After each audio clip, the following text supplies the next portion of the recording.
యేసుక్రీస్తు ప్రభు యొక్క పునరుత్థాన దినమున జరిగిన మహా గొప్ప అద్భుతాలు ప్రపంచాన్ని యేసుక్రీస్తు ప్రభు యొక్క పునరుత్థానం మార్చేసింది. అంతకు ముందు ఉన్న చరిత్రను పునరుత్థానం పూర్తిగా తిరిగి రాసింది. ప్రపంచంలో మొట్టమొదటిసారిగా చనిపోయిన తర్వాత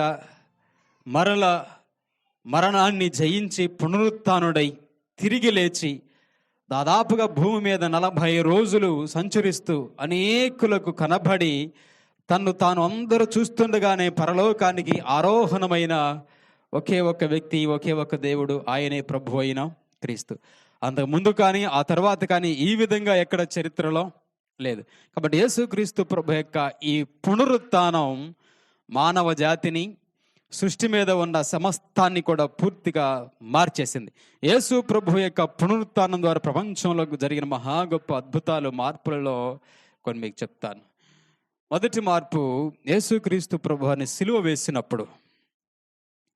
యేసు ప్రభువాన్ని సిలువ వేసినప్పుడు ఆ రోజున మార్పు ఎక్కడ ప్రారంభమైందంటే, మొదటి మార్పు సిలువలో ప్రారంభమైంది.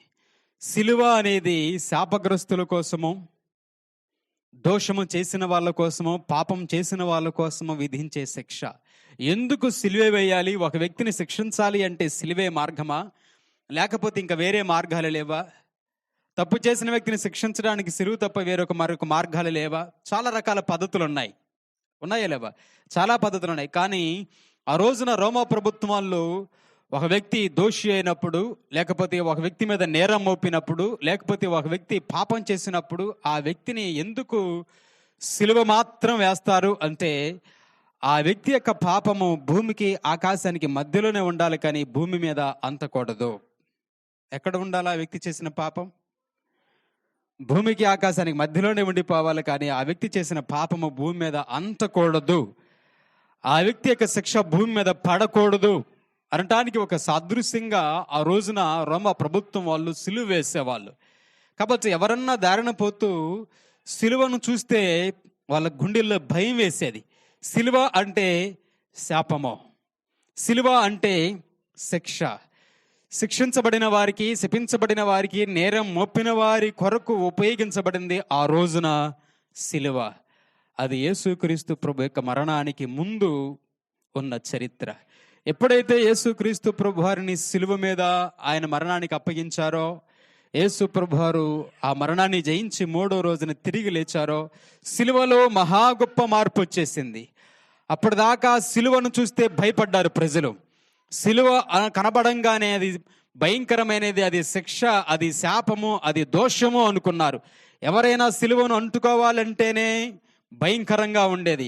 ఆ సిలువ మీద వేయబడిన, ఎవరైతే సిలువ వేయబడ్డారో వాళ్ళ యొక్క రక్తము ఆ సిలువ మీద ఉండేది. ఎవరైతే సిలువ వేయబడ్డారో వారి యొక్క మాంసము ఆ కండలుగా అక్కడక్కడ మాంసము, చర్మము సిలువకు అంటుకొని ఉండేది. కాబట్టి వారు ఆ సిలువ మీద చనిపోయిన తర్వాత ఎవరైనా ఆ సిలువను అంటుకోవాలి అంటే అక్కడ ఉన్న వాళ్ళందరికీ చాలా భయం. కీడు వస్తుందేమో సిలువను అంటుకుంటే, ఆ రక్తము మనం అంటుకుంటే మనం కూడా అపరాధులమవుతామేమో అంటూ సిలువకు దగ్గరగా ఎవరు సమీపించే వాళ్ళే కాదు. ఏ రోజైతే యేసు ప్రభువారు చనిపోయి తిరిగి లేచారో అప్పుడు మనుషులందరిలో మహా గొప్ప ఎక్కడ మార్పు తెలుసా? చాలా మంది మెడల్లో వేసుకొని తిరుగుతున్నారు. ఏంటవి చెప్పండి? ఏంటవి? చాలా మంది చేతుల మీద పచ్చబొట్లు పొడిపించుకున్నారు. ఆ రోజుల్లో చాలా మంది మెడల్లో వేసుకున్నారు, చేతులు కట్టుకుంటున్నారు, పచ్చబొట్లు పొడిపించడం. ఏమని? ఒకప్పుడు ఏ సిలువను చూసి ప్రజలు భయపడ్డారో, ఒకప్పుడు ఏ సిలువను అందుకుంటే శాపగ్రస్తులం అవుతామన్నారు, ఒకప్పుడు ఏ సిలువ దగ్గరికి వెళ్ళాలి అంటే ప్రజలకు భయం వేసిందో, అదే సిలువపై యేసు ప్రభువారు మరణాన్ని గెలిచి పునరుత్థానుడైన తర్వాత ఆ సిలువ మనుషుల్లో ఉన్న భయాన్ని తీసివేసింది. ఆ సిలువ మనుషుల్లో ఉన్న శాపాన్ని తీసివేసింది. ఆ సిలువ మనుషులు అందరికీ ధైర్యం ఇచ్చింది, అభయం ఇచ్చింది, రక్షణకు దగ్గరికి నడిపించింది. ఇప్పుడు కనుక ఎవరైనా సిలువను పట్టుకుంటే ఎక్కడ లేని అంత ధైర్యాన్ని ఫీల్ అవుతున్నారు వాళ్ళు. సిలువ మెడలో ఉంది, లేకపోతే సిలువ నా చేతిలో ఉంది అంటే చాలా ధైర్యంగా, రక్షణగా ఫీల్ అవుతున్నారు. ఏమైపోయింది? ఎక్కడ మార్పు వచ్చేసింది? సిలువలో మార్పు వచ్చింది. యేసు ప్రభువారు మరణించి తిరిగి లేవటం వల్ల మార్పు ప్రారంభమైంది. ఒకప్పుడు శాపగ్రస్తంగా చూడబడ్డ సిలువ ఇప్పుడు అనేకులకు అదే సిలువ ఏమైంది? ఒకప్పుడు సిలువను ఎవరు ఇష్టపడని వాళ్ళు ఈరోజు చాలా మంది ఇళ్లలో పెట్టుకుంటున్నారు. చాలా మంది సిలువ గుర్తు వేసుకుంటున్నారు. చాలా మంది మెడల్లో పెట్టుకుంటున్నారు. చాలా మంది వివాహాలైన వాళ్ళు కూడా సిలువ బొమ్మ వేసుకుంటున్నారు మంగళసూత్రాల వాటిలో. చాలా మంది చేతుల్లో గుర్తులు వేయించుకుంటున్నారు. ఎందుకు? మారిపోయింది. పునరుత్థానములో అదే సిలువ మనుషులకు ధైర్యాన్ని ఇచ్చింది, విజయాన్ని ఇచ్చింది, శక్తినిచ్చింది, బలాన్ని ఇచ్చింది. సిలువ దగ్గర ఉంటే దేవుడు నాతో ఉంటున్నాడు, ఆయన విజయం, ఆయన శక్తి నాతో ఉంది అన్న గొప్ప నిరీక్షణ ధైర్యాన్ని చాలా మందికి కలిగించింది. ఒకప్పుడు చూడటానికి ఇష్టపడలేదు, దగ్గరికి పోవడానికి ఇష్టపడలేదు, అంచుకుంటే భయం అనుకున్నారు. ఈరోజు అదే సిలువ గుర్తు ఏమైపోయింది? చాలా మందికి ధైర్యం ఇచ్చింది. ఆమేన్. సిలువలో మహా గొప్ప మార్పు వచ్చింది. రెండవ మార్పు, జాగ్రత్త వినండి. ఒకప్పుడు సమాధిని చూస్తే భయం మనుషులకు. సమాధి అంటే వామో, సమాధిలో చచ్చిన వాళ్ళు ఉంటారేమో, చచ్చిన వాళ్ళు దయాలై ఉంటారేమో. సమాధిని చూస్తే మనుషులకు భయాలు వేసేవి ఒకప్పుడు. ఎప్పుడైతే యేసుక్రీస్తు ప్రభువారు సమాధిని జయించి సమాధి గడ్డుగా పెట్టిన రాతిని పక్కకు దొర్లించి ఆయన బయటికి వచ్చాడో ఏ భయం లేకుండా అందరూ పోయి సమాధి చూసి వస్తున్నారు. ఇప్పుడు మనం కూడా దేవుని చిత్తం యెరూషలేం పోయామనుకో, యెరూషలేం పోయిన వాళ్ళందరూ ఏం చూసొస్తారు? ఏం చూసొస్తారు? యేసు ప్రభు వారి సమాధి లోపలికి వెళ్ళి ఒకప్పుడు సమాధుల్లోకి పోవాలంటే భయం, మనుషులకు సమాధుల్లోకి పోవాలంటే భయం, చచ్చిన వాళ్ళని చూడాలంటే భయం. యేసు ప్రభు యొక్క పునరుత్థానం తర్వాత గొప్ప మార్పు వచ్చేసింది. సమాధిపై విజయం సాధించిన తర్వాత ఆ ఖాళీ సమాధిలోనికి పోయి చూసి చాలా మంది యేసుక్రీస్తు ప్రభువు తిరిగి లేచారనే వాస్తవాన్ని తెలుసుకున్నారు. సమాధిలో మార్పు వచ్చింది. మూడవ విషయం, యేసు ప్రభువారు తిరిగి లేవటం వల్ల శరీరములో మార్పు వచ్చింది. ఏంటి మార్పు? మంటి దేహంతో సమాధిలో పాతి పెట్టబడ్డ వ్యక్తి పునరుత్థానుడైన తర్వాత మహిమ దేహాన్ని ధరించుకొని ఉన్నాడు. కొరింథీయులకు రాసిన మొదటి పత్రిక 15వ అధ్యాయంలో 42వ వచన భాగంలో ఉంటాయి ఆ మాటలు. చచ్చిపోకముందేమో ఇలాంటి శరీరంతో మట్టిలో కలిసిపోయాడు. పునరుత్థానుడైన తర్వాత ఈ మనిషికి ఎలాంటి దేహం వచ్చేసింది?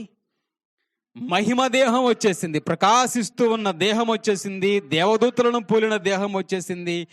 ఏమైపోయింది? దేహంలో కూడా మార్పు వచ్చేసింది.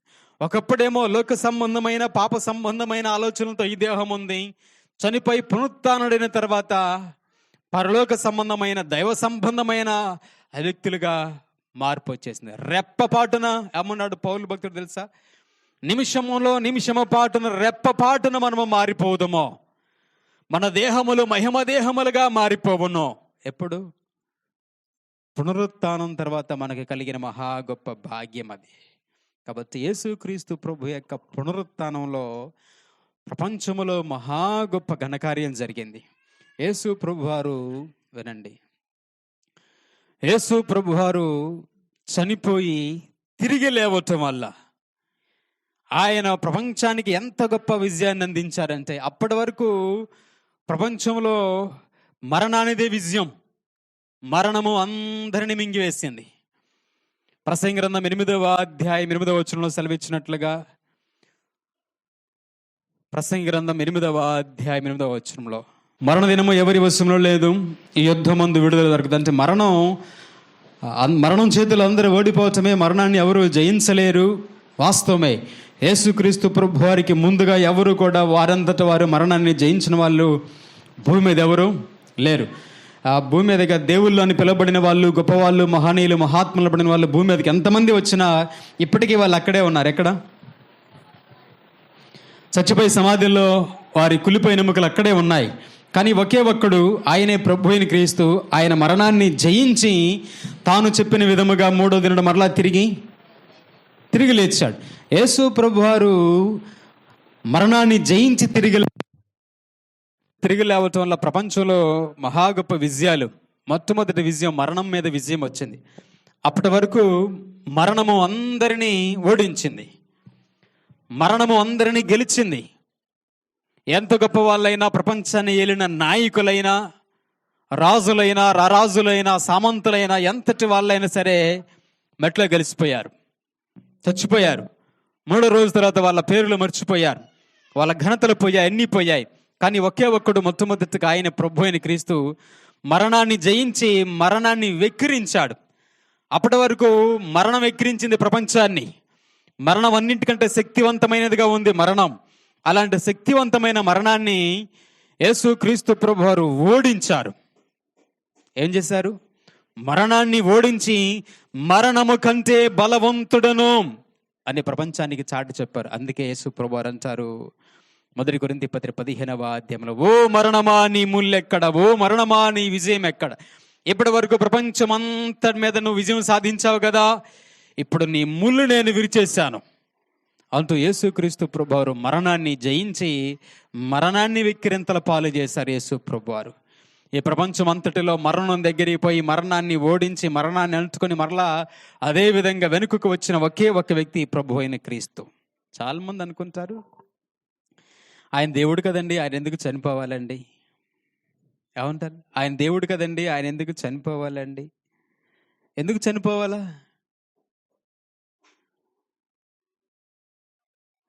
ఆయన దేవుడు కదండి, ఆయన ఎందుకు చనిపో? అప్పటి వరకు ప్రపంచమంతటిలో మరణం విర్రవీగుతోంది. ప్రపంచమంతటిలో నాకంటే బలమైనది ఏదీ లేదు అనుకుంది మరణం, నాకంటే శక్తివంతమైనది ఏదీ లేదు అనుకుంది మరణం. రాజులు ఏలిన వారు, లేకపోతే భూప్రపంచాన్ని ఏలిన వారు, గొప్ప గొప్ప వాళ్ళు, నాయకులందరూ మరణం చేతిలో ఓడిపోయి మట్టిలో కలిసిపోతే మరణం విర్రవీగుతోంది. ప్రపంచంలో భూమి మీద పుట్టిన ప్రతి ఒక్క వ్యక్తి నాకు లోబడాల్సిందే అని విర్రవీగుతున్న మరణాన్ని హెబ్రీ పత్రిక 2వ అధ్యాయం 14వ వచనంలో దేవుడు ఆయన అంటాడు, మరణము యొక్క బలము గల వాణిని ఆయన ఓడించుటకు ఈ లోకానికి వచ్చిన దేవుడట. కొన్ని దేశాలను ఆ రాజ్యాలను ఆక్రమించుకున్న ఏలిన, ఎంతటి గొప్ప వాళ్ళగా భూమి మీద పేరు ప్రఖ్యాతులు తెచ్చుకున్న వాళ్ళందరూ మరణం చేతిలో ఓడిపోయారు. విర్రవీగుతున్న మరణాన్ని ఆయన లేఖనముల ప్రకారంగా ఆయన మృతి పొంది సమాధి చేయబడి మరణం యొక్క తాళపు చేతులు లేక మరణాన్ని జయించి గెలిచి మరణపు ముళ్ళును విరిచి మరణం కంటే కూడా నేను బలవంతుడను అని యేసు ప్రభువారు రుజువుపరుచుకున్నారు. ఆయన తిరిగి లేవటం వల్ల మరణాన్ని ఓడించారు. కాబట్టి మరణం ఎప్పుడైతే యేసు ప్రభువారు ఓడించారో ఈ రోజుల్లో భూమి మీద మనకు కూడా ఒకప్పుడు మరణం అంటే భయం. అమ్మ చచ్చిపోయిన తర్వాత ఆడికి పోతామా, ఏమైపోతామా, ఏ దయ్యం అవుతామా, పోతామా లేకపోతే ఎక్కడికి పోతామా, ఎవరికి తెలియదు. యేసు ప్రభువారు ఎప్పుడైతే మరణాన్ని జయించి తిరిగి లేచి పునరుత్థానుడై పరలోకానికి వెళ్ళిపోయారో, ఆయన సెలవిచ్చినట్లు ఎవరైతే యేసు ప్రభు నామం ముందు విశ్వాసం ఉంచుతారో మీరందరూ కూడా భయపడవలసిన పని లేదు. నేను ఎలాగైతే మరణాన్ని జయించి పరలోకానికి వెళ్ళానో ఆయన నామందు విశ్వాసం ఉంచిన వారందరూ కూడా మరణమును జయించుదురు. ఆమేన్. కాబట్టి యేసు ప్రభువారు మరణాన్ని నిద్రలాగా మార్చేశారు. నిద్రపోతున్న వ్యక్తి తిరిగి లేవటం ఎంత వాస్తవమో, యేసు ప్రభు నామమందు విశ్వాసం ఉంచి చనిపోయిన వ్యక్తి కూడా నిద్రపోతున్న వ్యక్తి లాంటోడే. ఒకరోజు మళ్ళీ నిద్రలోగిస్తాడు, ఆయన పరలోకంలో ఉంటాడు ఆ వ్యక్తి. కాబట్టి అప్పటిదాకా మరణం విర్రవీగింది, ఎవరు కూడా ఇక నా గుప్పిట్లో నుంచి ఎవరిని విడిపించలేరు అని మొట్టమొదటిగా యేసు ప్రభువారు మరణాన్ని ఏం చేశారు? కేకలు పెట్టించి మరణాన్ని చంపేసి మరణాన్ని గెలిచాడు ఆయన. కాబట్టి ఆయనకు మరణంపై ఏముంది? యేసు ప్రభువారికి మరణంపై అధికారం ఉంది. యెషయా గ్రంథం 25వ అధ్యాయం 8వ వచనంలో ఒక మాట ఉంటుంది. యెషయా గ్రంథం 25వ అధ్యాయం 8వ వచనం, మరెన్నడును ఉండకుండా మరణమును ఆయన మృంగివేయును కదా. జాగ్రత్త వినండి. అంతకుముందు వరకు మరణం అందరినీ మింగేసింది. ఏమైపోయింది? అంతకుముందు వరకు మరణం అందరినీ మింగేసింది. కానీ యేసు ప్రభువారు ఏం చేశారు? అందరినీ మింగేసిన మరణాన్ని మింగేశాడట. ఏముంది వాక్యంలో? మరణమును ఆయన మింగివేయను. అప్పటిదాకేమో భూమి మీద మరణం అందరి మనుషులను మింగేసింది. యేసు ప్రభువారు తిరిగి లేచినప్పుడు ఏం చేశారు? అందరినీ మింగేసిన మరణాన్ని మింగేసి ఆయన ఓడిచ్చేశాడు. కాబట్టి మరణం కంటే యేసు ప్రభువారు ఎవరు? శక్తివంతుడు. అది ప్రపంచానికి చాటి చెప్పాలి, ప్రపంచానికి తెలియచేయాలి. అందుకోసమే మనందరి పాప దోషమును ఆయన మీద వేసుకొని తీర్పు ప్రకారంగా ఆయన మృతి పొంది శక్తిమంతుడుగా ఆయన తన శక్తిని రుజువుపరుచుకుంటూ మరణాన్ని ఓడించి మరణాన్ని మింగి ఆయన విజయశీలుడిగా మరలా తిరిగి లేచాడు. అంత గొప్ప దేవుడు మనకున్నందుకు మనం ధన్యులం. ఆమేన్. ఇక రెండవ మాట, యేసు ప్రభువారు మరణాన్ని జయించారు. 2 యేసు ప్రభువారు అపవాదిని జయించారు. ఎవరిని జయించారు? హెబ్రీ పత్రిక 2వ అధ్యాయం 14-15 వచనం ఉంటుంది. అపవాది యొక్క బలము చాలా శక్తివంతమైందట. అయితే ఎప్పుడైతే యేసు ప్రభువారు తిరిగి లేచారో అప్పటిదాకా బలవంతుడిగా ఉన్న అపవాదిని ఏం చేశారు? యేసు ప్రభువారు జయించారు. ప్రపంచంలో ఉన్న వాళ్ళందరినీ సాతానుడు పట్టుకున్నాడు, అందరిని లోపరుచుకున్నాడు. ఏదో ఒక ఆశలు కల్పించి మనిషిలో ఏదో ఒక పాపమునకు లోపరుచుకొని అందరినీ ఓడించాడు. కాబట్టి అప్పటిదాకా అపవాది కూడా విర్రవీగుతూ ఈ లోకమంతా లోకాధికారి నేనే, లోకమంతా నా గుప్పిట్లో ఉంది అంటూ మనుషులందరినీ తన ఆధీనంలోకి తీసుకున్నాడు. అలాంటి లోకాధికారిని, అలాంటి అపవాదిని, బలవంతుడైన అపవాదిని యేసు ప్రభువారు తిరిగి లేవటం వల్ల జయించి అపవాది కంటే మించిన వాడు ప్రభు అయిన క్రీస్తు, ఆయన బలవంతుడైన దేవుడు అని ప్రపంచానికి సాక్ష్యం ఇచ్చారు యేసు ప్రభువారు. సాతాన్ని ఏం చేశారు? సిలువలో సాతాన్ని యేసు ప్రభువారు సిలువలో జయించారు. కాబట్టి అపవాది ఏమైపోయాడు? యేసు ప్రభువారి చేతిలో అపవాది ఓడిపోయాడు. కాబట్టి గుర్తుపెట్టుకోండి, చాలా పర్యాయాలు సాతానుడు మనల్ని కృంగదీస్తూ ఉంటాడు. కాబట్టి మనం ఎవరు భయపడాల్సిన పని లేదు. ఎలాగైతే యేసుక్రీస్తు ప్రభువారు సిలువలో అపవాదిని ఓడించాడో అదే యొక్క అధికారము, అదే యొక్క శక్తిని, అదే పునరుత్థాన బలాన్ని దేవుడు ఆయన బిడ్డలమైన మనకి ఇచ్చాడు. కాబట్టి మనం ఆ సాతానుడు పెట్టే చిన్న చిన్న శోధనలు, శ్రమలు వచ్చినప్పుడు, ఇలాంటి ఎదురైనప్పుడు భయపడాల్సిన పని ఏమీ లేదు. యేసుక్రీస్తు ప్రభువారు జయించిన పునరుత్థానపు విజయము, యేసు ప్రభువారు జయించిన పునరుత్థానపు శక్తిని ఆయన బిడలుగా ఉన్న మనకు కూడా దేవుడిచ్చాడు. అదే దేవుడు కూడా అంటాడు యోహాను భక్తుడు రాసిన పత్రికల్లో 5వ అధ్యాయం 4వ వచన భాగంలో, సరే, ఆ విజయము మన విశ్వాసమే అంటాడు. కాబట్టి దేవుడు మహా గొప్ప విజయము, విశ్వాసాన్ని దేవుడు మనకిచ్చాడు. ఆయన జయించి తిరిగి లేవటం వల్ల ఆ ఆధిక్యతను దేవుడు మనకిచ్చాడు. అందుకే ఈ రోజులు విశ్వాసంగా మనం ప్రార్థన చేసినప్పుడు అపవాది భయపడుతున్నాడు, వాడు పారిపోతున్నాడు, గద్దించినప్పుడు పారిపోతున్నాడు, అపవాది క్రియల చేత బాధించబడుతున్న వారు విడుదల పొందుతున్నారు. ఎక్కడి నుంచి వచ్చిందో అధికారం? ఆయన తిరిగి లేవటం వల్ల ఆయన తనుకున్న అధికారాన్ని ఆయన బిడ్డలమైన మనకిచ్చాడు. అవును కదా? మరి ప్రార్థన చేసినప్పుడు అపవాది అపవిత్రాత్మలు పట్టిన వాళ్ళ దగ్గర ప్రార్థన చేసినప్పుడు ఏమైపోతున్నావు? అపవిత్రాత్మలు, అపవాది పారిపోతున్నాడు. ఎక్కడి నుంచి వచ్చింది మనకి ఈరోజు అధికారం? ఆయన జయించాడు కాబట్టి ఆ అధికారాన్ని ఆయన బిడలమైన మనకు కూడా దేవుడు ఇచ్చాడు. అంతకుముందు వరకు ఎక్కడా లేదు. అపవాదిని జయించే శక్తి భూమి మీద ఎవరికీ లేదు. అందరూ అపవాది చేతులు ఓడిపోయి అపవాదికి బానిసలైపోయారు. యేసు ప్రభువారు తిరిగి లేవటం వల్ల అపవాదిపై విజయాన్ని కూడా దేవుడు మనకి ఇచ్చాడు. యేసు ప్రభువారు తిరిగి లేవటం వల్ల మరణం మీద విజయం వచ్చింది. యేసు ప్రభువారు తిరిగి లేవటం వల్ల అపవాదిపై విజయం వచ్చింది. ఆ తర్వాత యోహాను సువార్త 16వ అధ్యాయం 33వ వచనం. యోహాను సువార్త 16వ అధ్యాయం 33వ వచనం. ఏం చేశారంటే యేసు ప్రభువారు లోకమును జయించాడు. లోకములో ఎక్కడ ఎంతవరకు జరగని యొక్క చరిత్రను యేసు ప్రభువారు తిరిగి రాశారు. కని విని ఎరుగని రీతిగా లోకం అంతటిని జయించిన వాడుగా మరణాన్ని జయించారు. ఇంకెవరైనా ఉన్నారా ఈ భూమి మీద పేరు పొందిన వాళ్ళల్లో, గొప్ప వాళ్ళల్లో? చచ్చిపోయి తిరిగి లేచాడండి, మాకు కనపడ్డాడండి అన్న వాళ్ళు ఏమన్నా? కథల్లో బోల్డ్ ఏమైనా కథలు ఉంటే ఉండుండొచ్చామో, కానీ యేసుక్రీస్తు ప్రభువారు చనిపోయి ఆయన 3వ దినమున తిరిగి లేచాడు అంటానికి సజీవమైన ఏమున్నాయి? యేసు ప్రభువారు తిరిగి లేచాడు అంటానికి సజీవమైన ఆధారాలు ఉన్నాయి, సజీవమైన సాక్ష్యాలు ఉన్నాయి. ఆ రోమా ప్రభుత్వంలో కూడా దాదాపుగా యేసు ప్రభువారు తిరిగి లేచినట్లుగా ఆ రాజ్యపు గ్రంథాలలో లిఖించబడి ఉంది. యేసు ప్రభువారు తిరిగి లేచిన తర్వాత ఆయన ఎంతమందికి దర్శనమిచ్చాడో, ఏం జరిగిందో ఆ రోమా యొక్క ప్రభుత్వం కూడా సాక్ష్యాలతో ఉంచింది. కాబట్టి యేసు ప్రభువారు తిరిగి లేచాడు అన్నది కథ కాదు. యేసు ప్రభువారు తిరిగి లేచాడు అన్నది సజీవమైన సాక్ష్యం. ఇప్పటికీ కూడా ఆ సాక్ష్యం మన కళ్ళ ముందు కనపడుతున్నది. చనిపోయిన వాళ్ళందరూ సమాధులు అలాగే ఉంటే ఒకే ఒక్క సమాధి ప్రపంచంలో ఖాళీగా ఉండి ఆయన మరణాన్ని జయించి తిరిగి లేచాడు అంతని గుర్తుగా యేసు ప్రభు సమాధి ఇప్పటికీ ఖాళీగా ఉందా లేదా? ఇప్పటికీ ఖాళీగా ఉంది. అసలు యేసు ప్రభు ఆ సమాధి జాగ్రత్త ఎట్లా కనుగొన్నారు తెలుసా? తెలుసా? ఇప్పుడు దాదాపుగా 2000 సంవత్సరాలు, సుమారుగా 2000 సంవత్సరాలు అయిపోయింది. 2000 సంవత్సరాల్లో వరదలు ఎన్నో, తుఫాన్లు ఎన్నో, భూకంపాలు ఎన్నో, ఉప్పెనలు ఎన్నో జరుగుంటాయి. జరగవా? బిడ్జిలు కొట్టుకుపోయాయి, ఊర్లు కొట్టుకుపోయాయి, ఇల్లు కొట్టుకుపోయిన సునామీలు ఎన్నో వచ్చాయి చరిత్రలో. రాలేదా? అన్ని తారుమారైన సంఘటనలు ప్రపంచంలో ఎన్నో ఉన్నాయి, లేవా? చాలా కాలం వరకు యేసు ప్రభు సమాధి కూడా ఎవరికీ తెలియలే. ఎందుకు తెలియలేదు అంటే, ఆ తరంలో ఉన్న వాళ్ళకి తెలుస్తుంది యేసు ప్రభు అని అక్కడ సమాధి చేశారు అని. అలా 2-3 తరాలు గడిచిపోయిన తర్వాత, ఒక 4 తరాలు గడిచిపోయిన తర్వాత ఎవరికి తెలుస్తుందా? మన ఊరు బయట కొన్ని సమాధులు ఉంటాయి. ఆ సమాధి ఎవరిదో ఆ తరంలో ఉన్న వాళ్ళకి, తర్వాత తరంలో ఉన్న వాళ్ళకి తెలుస్తుంది.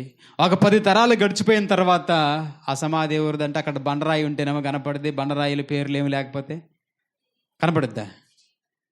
అవును, కనపడుద్దా?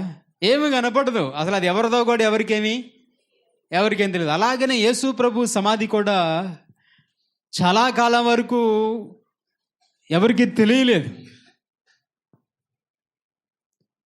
ఆ తర్వాత అప్పట్లో ఉన్న శిష్యులు కానీ, ఆ తర్వాత వాళ్ళు కానీ, వాళ్ళు గుర్తించారు. కానీ కాలగర్భంలో వాళ్ళ తరాలు గడిచిపోయిన తర్వాత, రాజ్యాలు మారిపోయిన తర్వాత, రాజులు మారిపోయిన తర్వాత, క్రైస్తవులపై శ్రమలు పెరిగిపోయిన తర్వాత, అందరూ ఎటు వాళ్ళు అటు చెదిరిపోయిన తర్వాత, భూమి మీద సంభవించిన పెనుమార్పుల్లో యేసు ప్రభు సమాధి ఎవరికి చాలా కాలం అర్థం కాలేదు, తెలియలేదు. ఎందుకంటే వరదలు వచ్చినప్పుడు, భూకంపాలు వచ్చినప్పుడు అంతా నిండిపోయింది. ఇప్పుడు సమాధులు వేరు. అప్పట్లో సమాధులు ఎలా ఉండేవి అంటే, భూమి మీద నుంచి 30 అడుగులు యేసు ప్రభుని పెట్టిన సమాధి బావి లాంటిది. దిగుడు మెట్లు గల్ల బావి ఉంటుందా? తెలుసుగా. దిగుడు మెట్లు బావి తెలుసా అందరికీ? నీళ్ళు లోపడుంటే చాంతాడుతో కాదు, మెట్ల మీద దిక్కుంటూ లోపలికి పోయి బిందెతో పట్టుకొని లేదా కొండతో పట్టుకొని పైకి ఎక్కురు. యేసు ప్రభువారి నుంచిన సమాధి ఆ రోజుల్లో అలాంటి సమాధులే ఉండేవి. భూమి నుంచి సుమారుగా 30 అడుగులు లోయగల బావి లాంటిది అది. మెట్లుండేవి. మెట్ల మీద దిక్కుంటూ లోపలికి వస్తే లోపలి ఆ మనిషిని పడుకోబెట్టడానికి కావలసినంత స్థలం చదరంగా ఉండేది. అక్కడ పెట్టేవాళ్ళు. అలా మళ్ళీ పైకి మెట్లు ఎక్కుకుంటూ వెళ్ళిపోయిన తర్వాత అది ఒక బావికి పైన మూత వేసేవాళ్ళు. ఏమేసేవాళ్ళు? ఒక గుహ లాంటి దానికి మూత వేసేవాళ్ళు. కాలక్రమేణా వరదలు వచ్చినప్పుడు, వర్షాలు వచ్చినప్పుడు ఈ బావి ఏమైపోయేది? మన ఇంటి ముందు ఇంత గుంట తవ్వాము అనుకోండి, వర్షాకాలం వచ్చినప్పుడు ఆ మట్టో ఈ మట్టో కొట్టుకొచ్చి గుంట ఏమైపోద్ది? మరి ఇప్పుడు ఈ బావి పరిస్థితి కూడా ఏమైపోయింది? బావి కూడా బూడిపోయింది. చూస్తే అంత సదరంగా కనపడుతుంది. ఎట్టా ఉంది నేల మట్టు సదరంగా. వరదల్లో ఏమైపోయింది? మట్టి అంతా కొట్టుకొచ్చి నిండుగా ఉంది. చాలా కాలం వరకు అసలు ఎక్కడెక్కడ ఎప్పుడో ఉండాలంటే అనుకునేవాళ్ళు, ఈ మధ్యలోనే అనుకునేవాళ్ళు. ఏమైపోయింది? అప్పుడు పోయేటప్పటికి చాలామందికి అర్థం కాలేదు, చాలా కాలం అర్థం కాలేదు. చాలామంది చాలా కాలం ఆ తరాలు మారిన తర్వాత ఇక్కడ ఉంటుందేమో అనుకున్నారు. కానీ ఎవరికి అంత ఖచ్చితమైన నిర్ధారణ ఈ స్థలంలో ఉంది అని చూపించగలిగిన వాళ్ళు, చెప్పగలిగిన ఆ తరాలలో ఎవరు లేరు. మనం పాతిన పొలం దగ్గర వచ్చి ఇంటి దగ్గర గిట్రాయి బాత్తాం. ఏ వర్షాలు పడి ఆ మట్టి కాస్త దాని మీద బోటకు పాతాం అంటే గిట్రాయి ఆడుందంటే మనమే ఏడొకసారి తవ్వుతాం, ఆడొకసారి మనం పాతిన రాయి ఏమవుతాం? మన తరంలో మనం పాతిన గిట్రాయి 4-5 సార్లు తవ్వుతాం. ఆడుందేమో. మరి యేసు ప్రభువు చనిపోయిన తర్వాత వరదలు వర్షాలు వచ్చి ఆ గుంట అంత మట్టితో నిండిపోతే, అంత నేల అంత సదరంగా అయిపోతే, అంత ఒకేలాగా కనబడ్డప్పుడు యేసు ప్రభు సమాధి ఎక్కడుందో చాలామందికి చాలా కాలం ఎవరికి అర్థం కాలేదు. ఏం చేయాలి అప్పుడు? యేసు ప్రభు సమాధి ఆడుంది. యేసు ప్రభు సమాధి ఇప్పుడు అందరూ యెరూషలేం పోయేది యేసు ప్రభు సమాధి అని చూసి వస్తున్నారు. వాళ్ళకి ఎక్కడ దొరికింది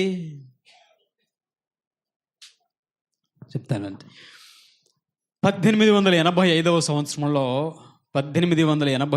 సంవత్సరంలో ఒక వ్యక్తి, సైంటిస్ట్ జనరల్ గోర్డెన్ అనబడిన ఒక వ్యక్తి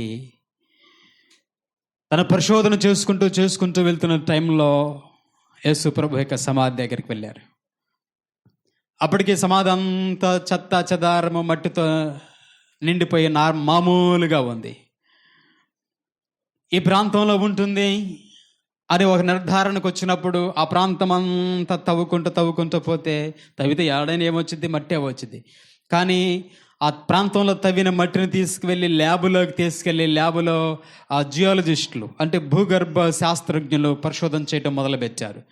అలా పరిశోధన చేయగా యేసుక్రీస్తు ప్రభు యొక్క ఆయనను సమాధిలో ఉంచిన ఆ మట్టిలో కొన్ని నమూనాలు వాళ్ళకు దొరికాయి. వాళ్ళు తవ్వినప్పుడు అక్కడ గుర్తు పెట్టుకొని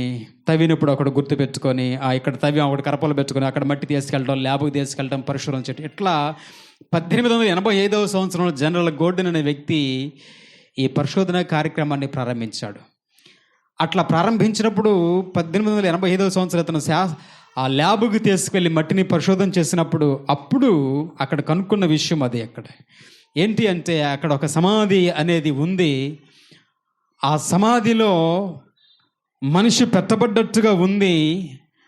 ఆ మనిషికి సంబంధించిన ఆనవాళ్ళు అనేది ఉంది అని వాళ్ళు అదంతా తవ్వితే చివరికి ఆ మెట్లు, ఆ బావి అంతా ఒక్కొక్కటి బయటపడ్డప్పుడు చూస్తే అక్కడ వాళ్ళకు యేసుక్రీస్తు ప్రభువారు ఆయన సమాధిలో పెట్టబడ్డట్టుగా ఆనవాళ్ళు ఉన్నాయి, కానీ ఎముకలు కనపడలేదు.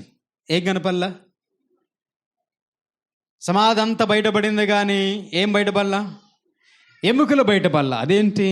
సమాధి బయటపడ్డప్పుడు మనిషి శవం కూడా బయటపడాలి కదా, ఎందుకు బయటపడలేదా అని ఆ మట్టిని పరిశోధన చేయటం మొదలు పెడితే, అందుకే వాళ్ళని జియాలజిస్టులు అన్నారు. వాళ్ళు పరిశోధన చేయగా తెలియని విషయం ఏంటంటే ఈ సమాధిలో పెట్టబడ్డ వ్యక్తి తిరిగి లేచాడు అనటానికి అనేక రకాల ఆధారాలు వాళ్ళకు దొరికాయి ఆ మట్టిలో నుంచి. ఎప్పుడు? 1885వ సంవత్సరంలో జరిగిన సంఘటన ఇది. అంటే దాదాపుగా యేసు ప్రభువారు చనిపోయేప్పటికీ 1850 సంవత్సరాలు అయింది. సుమారుగా 1850 సంవత్సరాల తర్వాత సమాధి దొరికింది. ఆ సమాధిని చూసి పరీక్ష చేసిన తర్వాత సైంటిస్టులు దాదాపు ఏది నమ్మరు. వాళ్ళు చూస్తే కానీ, వాళ్ళు ఏమైనా విశ్వాసుల వాళ్ళు అమ్మటానికి చూస్తే కానీ నమ్మరు సైంటిస్టులు. అట్లాంటి వాళ్ళు మట్టిని పరిశీలించి పరిశోధన చేసి ఆ మట్టిలో ఉన్న శాంపిల్స్ని తీసుకొని ల్యాబ్కి వెళ్ళిన తర్వాత ఇక్కడ ఒక సమాధి ఇంతకు ముందు ఉండేది, కానీ ఇందులో ఎముకలు లేవు, ఇక్కడ సమాధి చేయబడటం అనేది జరిగింది, కాబట్టి ఈ సమాధి ఎవరిది అని ఆ ప్రాంతాన్ని కొలతలు వేయటం మొదలుపెట్టారు. అక్కడ నుంచి ఈ ప్రాంతం ఎవరిది అని రికార్డులు వెతకడం మొదలుపెట్టారు. ఈ స్థలం ఎవరిది అని రికార్డులు వెతకడం మొదలుపెట్టారు. అలా వెతకగా 1850 సంవత్సరాల వాళ్ళు చరిత్రలోకి వెళ్తే అప్పటికి తెలిసింది ఆ పొలము అరిమతయ యోసేపుదని, అది ఆయన యేసు ప్రభు వారికి సమాధికి ఇచ్చిన స్థలం అని అనేక ఆధారాలు వాళ్ళకు చరిత్రలో దొరికాయి. ఈ ల్యాబులో వాళ్ళకు దొరికిన ఈ మట్టిలోని యొక్క శాంపిల్స్ను పరిశోధించినప్పుడు అది యేసుక్రీస్తు ప్రభు యొక్క సమాధి అనే నిర్ధారణకు వచ్చారు. ఇప్పుడు అందరూ పోయి చూసేది అదే సమాధి. కాబట్టి యేసుక్రీస్తు ప్రభు లోకాన్ని జయించాడు. ఆయన ఎంతవరకు ఎక్కడ కూడా అలాంటి అద్భుతం భూమి మీద ఎక్కడ వాళ్ళు కొన్ని వందల సంవత్సరాల తర్వాత ఆయన యొక్క సమాధిని మరలా కనుగొనడం జరిగింది. ఇప్పటికీ చాలామంది వెళ్ళి చూసి యేసుప్రభువు తిరిగి లేచారనే వాస్తవాన్ని తెలుసుకుంటూ ఉన్నారు. అక్కడ గుర్తులు, అక్కడ ఆనవాళ్ళు, యేసుక్రీస్తు ప్రభు వారిని వేసిన సిలువ మ్యూజియంలో పెట్టబడింది. యేసు ప్రభు వారి చేతులకు కాళ్ళకు కొట్టిన మేకులు మ్యూజియంలో పెట్టబడ్డాయి. యేసు ప్రభు వారి మొహం మీద ఆ రక్తం కారుతుంటే ఆ మొహాన్ని ఒక స్త్రీ తుడిచిందా? ఏం పేరు ఆమె పేరు? రైట్, మెరోనికా. ఆ వస్త్రం మీద ఏం పడింది తెలుసా? అది కూడా గొప్ప వింత. ఏం పడింది? యేసు ప్రభు యొక్క మొహాన్ని తుడిచి మన చెమట పెట్టలేదు, మన మొహం మీద రక్తం తుడుచుకుంటే ఏం పడిద్ది? తుడుచుకుంటే ఎట్లనే ఉంటుంది. అంత రక్తం పడితే మొహం వచ్చుపడిద్దా? యేసు ప్రభు యొక్క మొహం అంత వచ్చుపడింది. ఒకప్పుడు మీకు గుర్తుందా?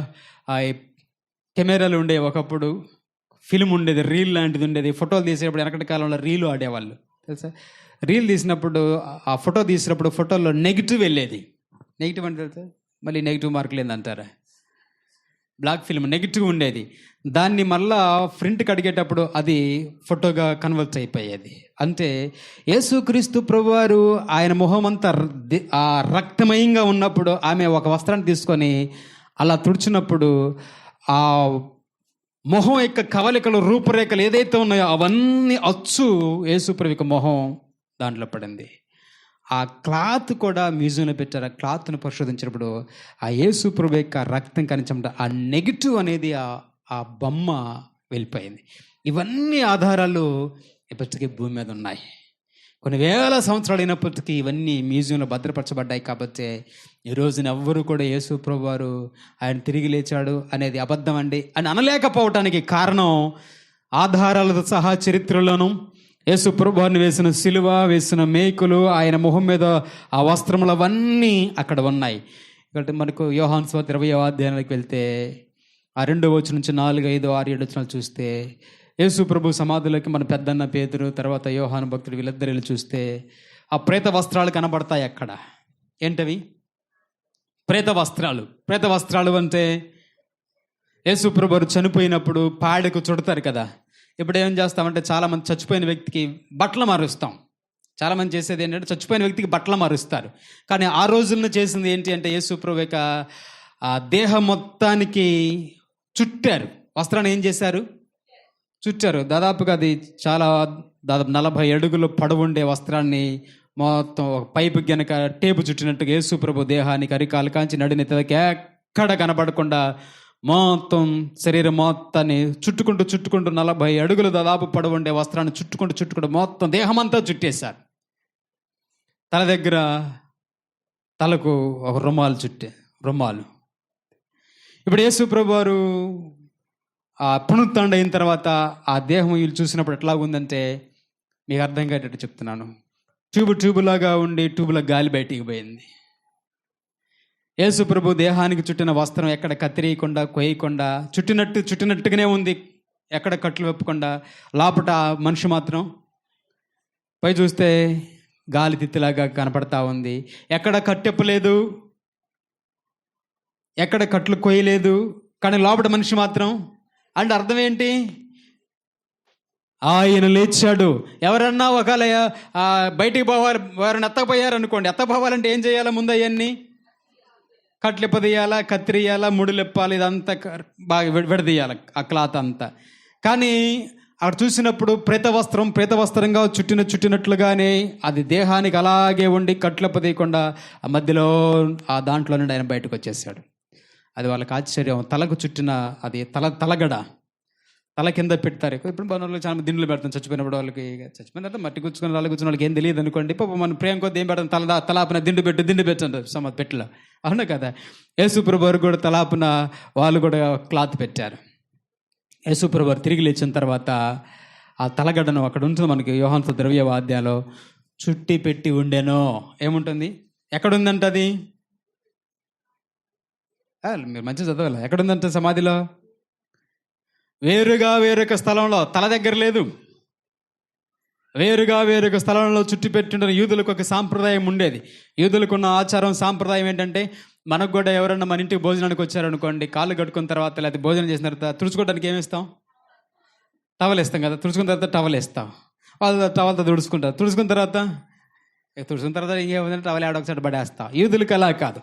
యూదులకు ఉన్న సాంప్రదాయం ఏంటంటే ఎవరైనా అతిథులు వాళ్ళ ఇంటికి వచ్చినప్పుడు, అతిథులు వాళ్ళ ఇంటికి వచ్చిన తర్వాత అతిథి మర్యాద కింద వాళ్ళు కూడా కాళ్ళు కడుక్కోవటానికి, కాళ్ళు తుడుచుకోవటానికి తువాలను ఇస్తారు. ఏం చేస్తారు? తుడుచుకున్న తర్వాత వీళ్ళే తువాలను అక్కడ దండి మీదనో, తీగి మీదనో, గడ మీదనో ఇట్లా వేస్తారు. మనం కూడా ఆరేస్తామంటాం కదా మన భాషలో. ఇలా తువాలను వాళ్ళు అక్కడ ఆరేస్తే దానికి ఒక అర్థం ఉంది. ఏంటి అంటే నీకు నాకు మళ్ళీ సమాధానం ఉంది, నేను మళ్ళీ ఇక్కడికి వస్తాను మీ ఇంటికి అని అర్థం. మనకు కూడా భలే మనకు కొన్ని పద్ధతులు అంటే పెళ్లి భోజనం చేసేటప్పుడు అయిపోయిన తర్వాత ఇస్తరాకేమో ఎట్టమడుస్తావు. చచ్చిపోయిన వాళ్ళ దగ్గరికి ఎప్పుడైనా భోజనానికి ఇస్తరాకేమో ఎట్టమడుస్తావు. అంటే అర్థం ఏంటి? ఎవరండి అంటే మడుతున్నారు, మాకేం తెలుసు అండి. అర్థం ఏంటంటే ఇక మళ్ళీ మీ ఇంటికి రాను, ఇక నీకు నాకు సంబంధం లేదని అర్థం. మడుస్తారా?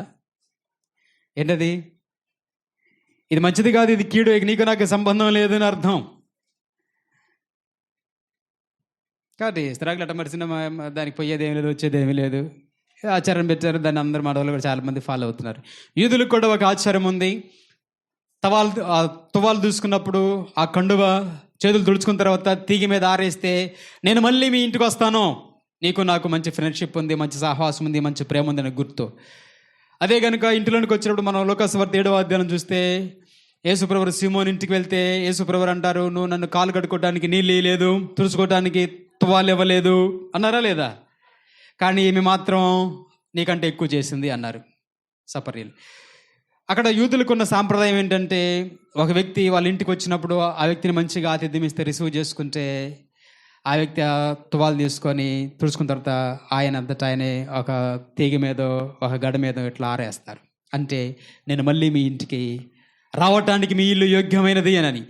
వాళ్ళు సరిగా రిసీవ్ చేసుకోకపోతే, పద్ధతులు సరిగా లేకపోతే మన నెత్తి మీద చుట్టుకుంటామే కండవ, తలగొడ్డ చుట్టి నెత్తి మీద పెట్టుకున్నట్లుగా తలగొడ్డ చుట్టి ఇక్కడ పెడతారు. అంటే ఇంకెప్పటికీ నేను మీ ఇంటికి ఇక్కడికి ఈ స్థలానికి రాను, ఇంకెప్పటికీ నేను మీ ఇంటికి రాను, మళ్ళీ ఇంకెప్పటికీ ఈ స్థలానికి రాను అంటే అని గుర్తు తలగొడ్డ గుండ్రంగా చుట్టి అక్కడ పెట్టడం. ఇప్పుడు సమాధిలో జరిగింది అదే. యేసు ప్రభువారు తిరిగి లేచిన తర్వాత ఆ తలాపన ఉన్న క్లాత్ను తీసుకొని గుండ్రంగా చుట్టి ఆయన వేరే చోట అట్లా పెట్టేశారు. అంతే, నేను ఇంకా ఎప్పటికీ మళ్ళీ సమాధిలోకి మళ్ళీ వచ్చి చావాల్సిన అవసరం లేదు. ఇక్కడ నేను తిరిగి లేచాను, ఇంక ఈ సమాధిలో మళ్ళీ నేను ఉండవలసిన పని లేదు. ఆ అర్థం యూదా యొక్క ఆచారాల సాంప్రదాయాల్లో ఉంది. అందుకే అక్కడ తలగొడ్డ ఏం చేయబడుతుందంటే చుట్టబడి వేరొక చోటన పెట్టబడెను అని ఉంటుంది. అంటే యేసుప్రభువు తిరిగి లేచాడు, మళ్ళీ ఆయన ఇంక ఈ స్థలానికి మళ్ళీ ఇంకా రాడు. మళ్ళీ కనబడ్డాడంటే మళ్ళీ పట్టుకొని, లాజరు చచ్చిపోయి బ్రతికాడు, మళ్ళీ ఏమయ్యాడు, చచ్చాడు, బ్రతికాడు, మళ్ళీ కొద్ది రోజులకి మళ్ళీ చచ్చిపోయాడు, ఇంకా కనపాలి ఎవరికి. అంతే. యేసుప్రభువు అలా కాదు, ఆయన పునరుత్థానుడై తిరిగి లేచాడు. ఇక మళ్ళీ ఆయన చనిపోడు, మళ్ళీ సమాధి చేయబడు. అందుకోసము ఆ రోజున తలాపు ఆ కండువ చుట్టబడి ఉంది. కాబట్టి యేసుప్రభువు వారు తిరిగి లేవటం వల్ల ప్రపంచంలో మహా గొప్ప కొన్ని కార్యాలు జరిగాయి. ఆయన ఎప్పటివరకు ఓడించిన మరణాన్ని జయించారు. అపవాది నేనే బలవంతుని అనుకున్న అపవాదిని జయించి తిరిగి లేచారు.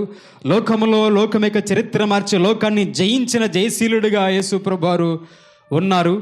ఆయన సమాధిని ఓడించి, సమాధి అంటే భయం లేకుండా చేశారు. సిలువను జయించి, ఒకప్పుడు సిలువ అంటే శాపగ్రస్తమైన సిలువను ప్రతి ఒక్కరూ పోయి సిలువను ముద్దాడేలాగా సిలువలో ధైర్యం ఇచ్చారు యేసు ప్రభువారు. ఈ శరీరం ఏంటోనా, ఈ శరీరం అందంగా లేదే, ఈ శరీరం బండగా ఉంది, నల్లగా ఉంది, పొట్టుగా ఉంది, కళ్ళు లేవు అనుకుంటూ ఈ శరీరాన్ని చూసుకునే వాళ్ళకు ఈ శరీరం మట్టిలో కలిసిపోయి మహిమ కలిగిన దేహంలాగా ఈ శరీరం మార్చబడుతుంది అంటూ యేసు ప్రభువారు సమాజంలో ఆయనందు విశ్వాసం ఉంచిన వారందరికీ గొప్ప నిరీక్షణ ఇచ్చారు ఆయన పునరుత్థానం. కాబట్టి అంత గొప్ప భాగ్యము పునరుత్థానములో ఉంది. అందుకే యేసు ప్రభు యొక్క పునరుత్థానము శక్తి గలది. అందుకే ఆదివారాన్ని రిజరెక్షన్ డే అంటాం. రష్యా వాళ్ళు యేసు ప్రభువు నమ్మరు. రష్యా వాళ్ళు అంతా కమ్యూనిస్టులుగా ఎక్కువ మంది ఉంటారు. అంటే దేవులేడు గివులేడు అనేవాళ్ళు రష్యా వాళ్ళే ఆదివారం ఏమని పిలుస్తారు అంటే, మనం ఆదివారం అంటాం, వాళ్ళు ఆదివారాన్ని రిజరెక్షన్ డే అంటే పునరుత్థానపు రోజు అని పేరు పెట్టుకున్నారు వాళ్ళు. నమ్మని వాళ్ళ నోటి చేతనే దేవుడు పునరుత్థానపు రోజు అని వాళ్ళతోనే పలికించాడు. కాబట్టి ఆదివారంలో పునరుత్థానపు రోజున ఉన్న శక్తి పాపమును, మరణమును, లోకమును, సాతానును జయించి గెలిచిన రోజు ఈ పునరుత్థాన దినానికి ఉంది. ఇది ఇంతవరకు ప్రపంచంలో ప్రభువుకు ముందు కానీ ప్రభువు తర్వాత కానీ అక్కడ మనం వినం. ఎవరైతే ప్రభువును విశ్వాసం ఉంచుతారో వాళ్ళకు కూడా దేవుడు అంత గొప్ప భాగ్యాన్ని ఈ విశ్వాసం ద్వారా దేవుడు మనకు అనుగ్రహింపచేశాడు. కాబట్టి దేవుడు ఇంత గొప్ప రక్షణ మనకు అనుగ్రహింపచేసినందుకు, ఆయనకు బిడలుగా ఉండే గొప్ప భాగ్యాన్ని దేవుడు మనకిచ్చినందుకు, ఆయన ఎలాగైతే పునరుత్థానుడయ్యాడో అదే యొక్క అనుభవంలోకి దేవుడు మనల్ని నడిపిస్తున్నందుకు దేవుని నామమునకు మహిమ కలుగును గాక. ఆమేన్. దేవుడు ఈ మాటలు మనందరిని కూడా దీవించి ఆశీర్వదించును గాక. ఆమేన్. ప్రార్థన చేసుకుందాం. తలలోంచి కళ్ళు మూసుకుందాం.